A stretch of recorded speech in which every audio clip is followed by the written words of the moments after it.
السلام علیکم دوستوں، میں ہوں کاشف قمر اور آپ موجود ہیں اسلامک نیٹ ورک پہ۔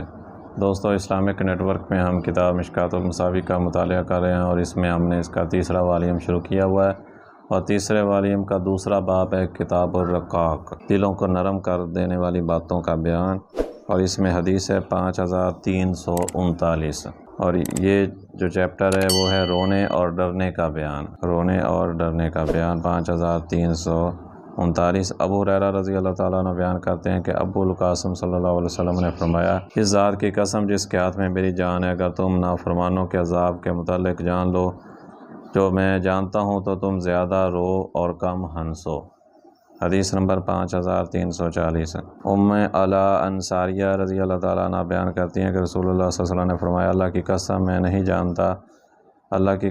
نہیں جانتا جبکہ میں اللہ کا رسول بھی ہوں کہ میرے ساتھ اور تمہارے ساتھ کیا سلوک کیا جائے گا۔ حدیث نمبر 5341۔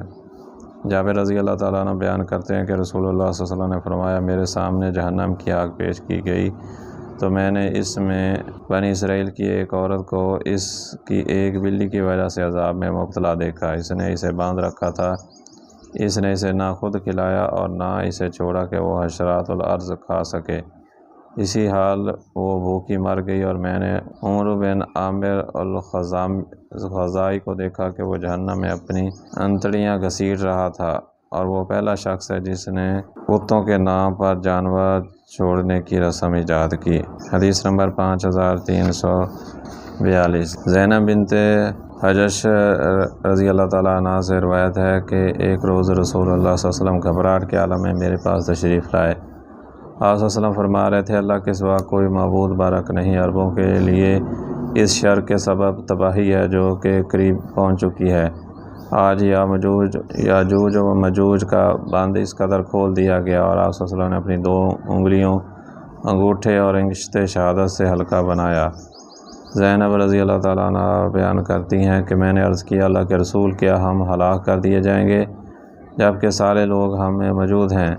آپ صلی اللہ علیہ وسلم نے فرمایا، ہاں، جب فسق و فجور زیادہ ہو جائے گا۔ حدیث نمبر 5343۔ ابو عامر یا ابو مالک اشعری بیان کرتے ہیں کہ میں نے رسول اللہ صلی اللہ علیہ وسلم کو فرماتے ہوئے سنا، میری امت میں کچھ ایسے لوگ ہوں گے جو ہلکی قسم کا ریشم اور عام ریشم، شراب اور آلات موسیقی کو حلال سمجھیں گے، اور کچھ لوگ پہاڑ کے دامن کی طرف اتریں گے، ان کے ساتھ ان کے مویشی آئیں گے۔ ایک آدمی کسی ضرورت کے تحت ان کے پاس آئے گا، وہ کہیں گے کل آنا، اللہ انہیں راتوں رات عذاب میں مبتلا کر دے گا اور پہاڑ ان پر گرا دے گا، جبکہ باقی لوگوں کی صورتیں مسخ کر کے روز قیامت تک بندر اور خنزیر بنا دے گا۔ حدیث بخاری مصابیح کے بعض نسخوں میں خیر کے بجائے خبر سے ہے اور یہ تصحیف ہے، جبکہ صحیح سے الحمیدی اور ابن عثیر نے اس حدیث میں اس کی کو راجع قرار دیا، اور کتاب الحمیدی میں مبارک بخاری کی سند سے، اسی طرح بخاری کی شرح خطابی میں ہے۔ حدیث نمبر 5344۔ ابن عمر بیان کرتے ہیں کہ رسول اللہ صلی اللہ علیہ وسلم نے فرمایا، جب اللہ کسی قوم پر عذاب نازل کرتا ہے تو تمام لوگ اس عذاب کی لپیٹ میں آ جاتے ہیں، اور پھر وہ اپنے اعمال کے مطابق روز قیامت اٹھائے جائیں گے۔ حدیث نمبر 5345۔ جابر رضی اللہ تعالیٰ عنہ بیان کرتے ہیں کہ رسول اللہ صلی اللہ علیہ وسلم نے فرمایا، ہر بندہ اپنے آخری عمل پر جس پر وہ فوت ہوا اٹھایا جائے گا۔ حدیث نمبر 5346۔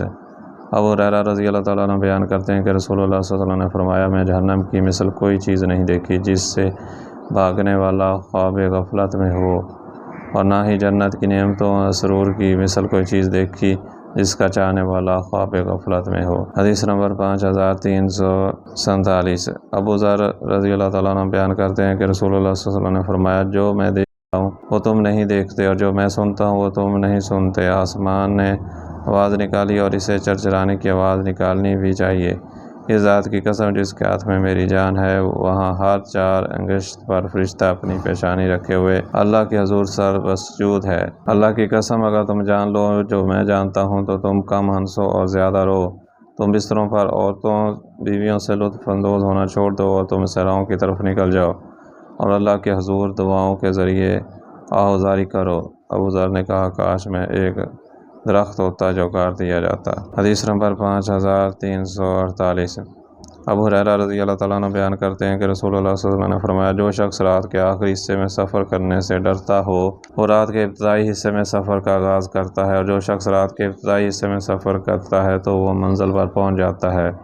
سن لو اللہ کا سامان قیمتی ہے، سن لو اللہ کا سامان جنت ہے۔ حدیث نمبر 5349۔ انس رضی اللہ تعالیٰ عنہ نبی صلی اللہ علیہ وسلم سے روایت کرتے ہیں، آپ صلی اللہ علیہ وسلم نے فرمایا، اللہ اس کا ذکر عظیم شان ہو، فرمائے گا، ہر اس شخص کو جہنم کی آگ سے نکال دو جس نے اخلاص کے ساتھ کسی ایک روز بھی مجھے یاد کیا ہو یا وہ کسی جگہ مجھ سے ڈرا ہو۔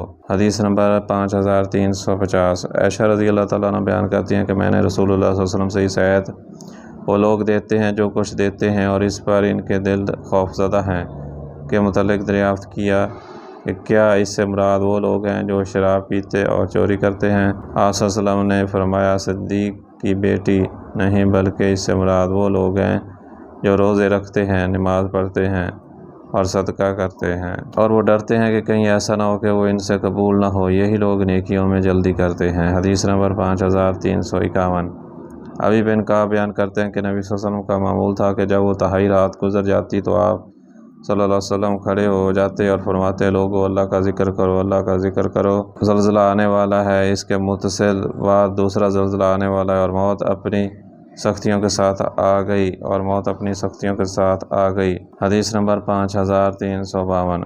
ابو سعید رضی اللہ تعالیٰ عنہ بیان کرتے ہیں کہ نبی صلی اللہ علیہ وسلم نماز کے لیے تشریف لائے تو آپ نے لوگوں کو دیکھا کہ گویا وہ ہنس رہے ہیں۔ آپ صلی اللہ علیہ وسلم نے فرمایا، سن لو، اگر تم لذتوں کو قطع کر دینے والی موت کا کثرت سے ذکر کرتے وہ تمہیں اس چیز ہنسنے سے جو میں نے دیکھی تمہیں باز رکھتی۔ تم لذتوں کو قطع کرنے والی چیز یعنی موت کا کثرت سے ذکر کرو، کیونکہ قبر ہر روز کہتی ہے، میں غیر مانوس کا گھر ہوں، میں تنہائی کا گھر ہوں، میں مٹی کا گھر ہوں، اور میں کیڑے مکوڑوں کا گھر ہوں۔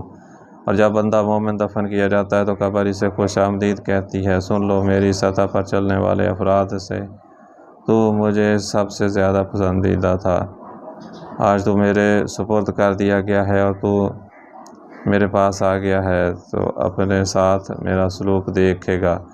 فرمایا، وہ اس کی حد نظر تک اس کے لیے فراغ کر دی جاتی ہے اور اس کے لیے جنت کی طرف ایک دروازہ کھول دیا جاتا ہے، اور جب فاجر بندہ یا کوئی کافر شخص دفن کیا جاتا ہے تو قبر اسے کہتی ہے کہ تیرے لیے کسی قسم کا خیر مقدم نہیں، سن لے، میری سطح پر چلنے والے تمام افراد سے مجھے سب سے زیادہ ناپسند تھے، تو آج میرے سپرد کیا گیا ہے اور تو نے میرے پاس آ گیا ہے تو عنقریب اپنے ساتھ میرا سلوک دیکھے گا۔ فرمایا، وہ اس پر تنگ ہو جاتی ہے حتیٰ کہ اس کی پسلیاں ایک دوسری میں گھس جاتی ہیں۔ راوی بیان کرتے ہیں کہ رسول اللہ صلی اللہ علیہ وسلم نے یہ کیفیت کر کے دکھائی کہ آپ نے ایک ہاتھ کی انگلیاں دوسرے ہاتھ کی انگلیوں میں داخل کیں اور فرمایا، اس پر 70 اژدھے مسلط کر دیے جائیں گے، اور اگر ان میں سے ایک زمین پر پھونک مار دے تو زمین لرز رہتی دنیا تک کوئی چیز نہ اگائے، اور وہ اسے ڈسنے اور نوچتے رہیں گے حتیٰ کہ اسے حساب تک پہنچا دیا جائے۔ راوی بیان کرتے ہیں کہ رسول اللہ صلی اللہ علیہ وسلم نے فرمایا، قبر تو باغوں میں سے ایک باغ ہے یا جہنم کے گڑھوں میں سے ایک گڑھا ہے۔ حدیث نمبر 5353۔ ابو حذیفہ بیان کرتے ہیں کہ میں نے صحابہ نے عرض کیا، اللہ کے رسول، آپ بوڑھے ہو گئے ہیں۔ آپ صلی اللہ علیہ وسلم نے فرمایا، سورہ ہود اور اس جیسی صورتوں نے مجھے بوڑھا کر دیا۔ حدیث نمبر 5354۔ ابن عباس رضی اللہ تعالیٰ عنہ بیان کرتے ہیں کہ ابو بکر رضی اللہ تعالیٰ عنہ نے عرض کیا، اللہ کے رسول، آپ تو بوڑھے ہو گئے ہیں۔ آپ صلی اللہ علیہ وسلم نے فرمایا، سورہ ہود، واقعہ، مرسلات، عما یتساءلون اور سورہ شمس نے مجھے بوڑھا کر دیا ہے۔ ترمذی اور ابو ہریرہ سے مروی حدیث جہنم میں داخل نہیں ہوگا، باب الجہاد میں ذکر کی گئی ہے۔ حدیث نمبر 5355۔ انس رضی اللہ تعالیٰ عنہ سے روایت ہے کہ انہوں نے فرمایا، تم ایسے اعمال کرتے ہو جو تمہاری نظروں میں بال سے بھی زیادہ باریک ہیں، یعنی نہایت معمولی ہیں، جبکہ رسول اللہ صلی اللہ علیہ وسلم کے عہد میں ہم انہیں مہلک شمار کیا کرتے تھے۔ حدیث نمبر 5356۔ عائشہ رضی اللہ تعالیٰ عنہ سے روایت ہے کہ رسول اللہ صلی اللہ علیہ وسلم نے فرمایا، عائشہ، چھوٹے گناہوں سے بھی اجتناب کرو کیونکہ ان گناہوں کے لیے بھی اللہ کی طرف سے عذاب کا مطالبہ کرنے والا ہے۔ حدیث نمبر 5357۔